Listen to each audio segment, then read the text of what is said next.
wanita tertidur karena memikirkan kehidupan baru yang akan dilaluinya bersama Arsen, suaminya. Dia terus menatap Arsen yang sedang terlelap di sampingnya dengan pikiran tak menentu. Di satu sisi dia belum siap untuk hidup jauh dari keluarganya dengan segala kekurangan dalam menjalankan tugas seorang istri. Namun di sisi yang lain dia pun tak lagi dapat menghindar karena telah resmi menjadi istri dari Arsen. Dalam diam, Nadira yang terlihat sangat lemas mulai tertarik dengan ketampanan pria kaku di sampingnya itu. Karena Arsen terlihat begitu menarik walaupun dalam keadaan tertidur. Alis tebal juga bibirnya yang merah semakin memperjelas ketampanannya. Perlahan Nadira mulai menggerakkan tangan ingin menyentuh wajah Arsen. Tapi tiba-tiba dia dikejutkan dengan ketukan pintu diiringi suara ibunya. Dira, sayang bangun. Kalian harus bersiap-siap. Iya bu, aku sudah bangun, jawab Nadira yang membuat Arsen terbangun. Sudah jam berapa? Tanya Arsen sembari bangkit dari tempat tidur. Jam 3:30, jawab Nadira yang masih memeluk guling membelakangi Arsen. Ayo bangun, kamu mandi duluan saja, seru Arsen sambil menatap bentuk tubuh Nadira dari arah belakang. Sebagai seorang pria, Arsen benar-benar mengagumi bentuk tubuh istrinya yang begitu sempurna sebagai seorang wanita. Namun hal itu tidak membuatnya mau menerima pernikahan antara dia dan Nadira. Dia sudah bertekad untuk mengembalikan Nadira kepada keluarganya setelah 1 tahun pernikahan seperti yang sudah disepakatinya bersama Daniel pamannya. Selesai bersiap-siap, mereka semua langsung berkumpul di ruang tamu sebelum meninggalkan rumah menuju bandara. Suasana seketika terlihat haru saat Nadira dipeluk satu persatu anggota keluarganya. Bukan saja Nadira yang menangis, tapi beberapa anggota keluarganya pun meneteskan air mata karena bersedih harus melepaskannya ke negara yang jauh. Dir, semua wanita sudah seharusnya meninggalkan keluarganya setelah menikah. Jadi kamu jangan bersedih ataupun berkecil hati. Kamu akan tetap menjadi putri kesayangan ibu. Tapi sekarang kamu sudah punya kehidupan dan tanggung jawab baru yang harus kamu penuhi sebagai seorang istri, ujar Farah sembari mengusap-usap kepala Nadira putrinya. Bu, kalau ada waktu ibu dan yang lain kunjungi aku ya. Aku akan sangat merindukan kalian. Nadira kembali tenggelam dalam pelukan ibunya. Iya sayang, ibu janji akan mengunjungi kamu kalau ada waktu luang, jawab Farah berusaha menahan kesedihannya setelah melihat isyarat dari suaminya Rian. Rian sebagai sosok yang sangat tegar di saat itu berusaha untuk menguatkan istrinya. Perlahan dia pun mendekati Arsen menantunya dan kembali mengingatkannya untuk bisa menjaga putrinya.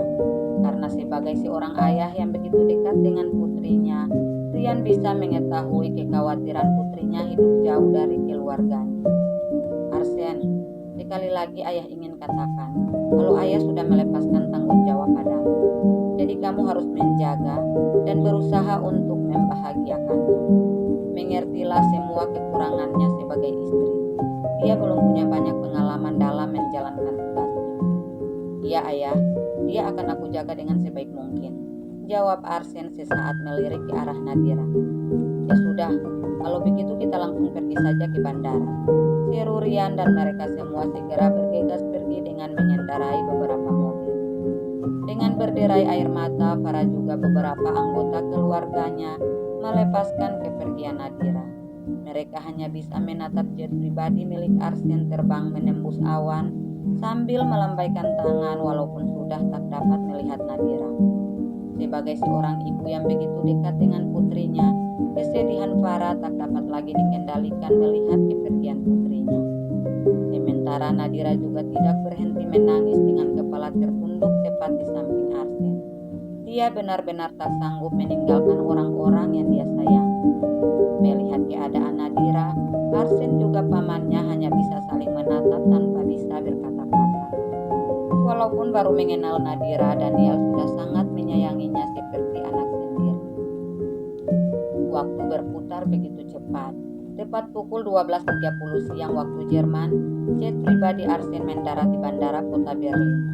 Nadira yang masih terlelap di samping Arsen sedikit pun tidak terusik dengan suara Daniel saat membangunkan Arsen yang juga sedang tertidur pulas. "Arsen, bangunkan Nadira.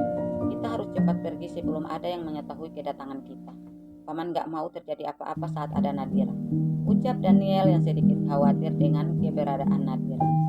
Tanpa menunggu lama, Arsen yang terlihat begitu tenang langsung meminta salah satu pramugari di dalam jet pribadinya membangunkan Nadira. Sementara dia sendiri segera melangkah menuju pintu, berdiri di sana dengan beberapa orang pengawal pribadinya yang sudah berjejer pada tangga pesawat. "Apa kita sudah sampai?" tanya Nadira setelah membuka mata. "Iya Nyonya, dan Tuan Muda sudah menunggu di depan pintu. Nyonya diminta untuk bergerak cepat," jawab si pramugari yang membuat Nadira malah kebingungan. "Siapa Tuan Muda yang kamu bicarakan? Dan mengapa kamu memanggilku dengan sebutan Nyonya?" Nadira malah tak tahu siapa yang sedang dibicarakan oleh wanita di sampingnya. Dan dia benar-benar terkejut mendengar panggilan pramugari itu padanya. "Suami Nyonya adalah Tuan Muda yang aku maksud. Dan sebagai istri dari Tuan Muda, kita harus memanggil Anda dengan sebutan Nyonya," jelas si pramugari, dan Nadira hanya mengangguk tanda mengerti. "Terus kenapa harus buru-buru? Aku tuh harus terlihat cantik. Gak mungkin aku mau pergi dengan penampilan wajah seperti ini," ucapan Nadira yang didengar langsung oleh Arsen. Dengan segera Arsen langsung menghampiri Nadira dan menarik tangannya. Setelah melihat ada beberapa orang yang mencurigakan di kejauhan, Nadira yang kaget dengan sikap Arsen berusaha untuk menolak karena ingin mempercantik diri sebelum keluar dari jet pribadi milik suaminya. Tapi setelah mendengar bisikan Arsen, dia seketika terdiam dengan tampang kebingungan. "Ini bukan di Indonesia. Kalau kamu tidak ingin aku tinggal, ikut sekarang juga bersamaku." Nadira yang tidak mengetahui apapun dengan situasi kehidupan Arsen di negaranya, semakin kebingungan menghadapi Arsen yang bersikap aneh. Apalagi sebelum keluar dari pesawat, Arsen malah melepaskan jas dan menutupi kepalanya yang membuat wajahnya pun ikut tertutup. Dan sebelum dia sempat mempertanyakan semuanya, Arsen kembali membisikkan sesuatu di telinganya. "Ikuti saja apapun yang aku lakukan. Aku tidak ingin ada yang lihat aku berjalan bersama seorang wanita asing." Ucapan Arsen benar-benar membuat Nadira berkecil hati. Namun dia tetap tenang berusaha menerima semuanya. Setelah memasuki mobil yang sudah menanti kedatangan mereka, Arsen segera menarik jasnya dari kepala Nadira yang hanya terdiam di sampingnya dengan berbagai macam pertanyaan berputar-putar dalam kepalanya. Dia merasa sangat dipermainkan dalam pernikahan itu saat dia mulai mengagumi kesempurnaan Arsen. Di dalam mobil itu hanya ada Arsen, Nadira, dan seorang supir yang duduk di balik kemudi. Karena tidak melihat keberadaan Daniel, Nadira yang tidak ingin berbicara dengan Arsen memilih untuk bertanya pada supir yang sedang fokus mengemudi. "Pak, di mana Paman Daniel? Mengapa kita pergi meninggalkannya?" tanya Nadira yang baru menyadari kalau Daniel pamannya Arsen tidak ikut bersama mereka.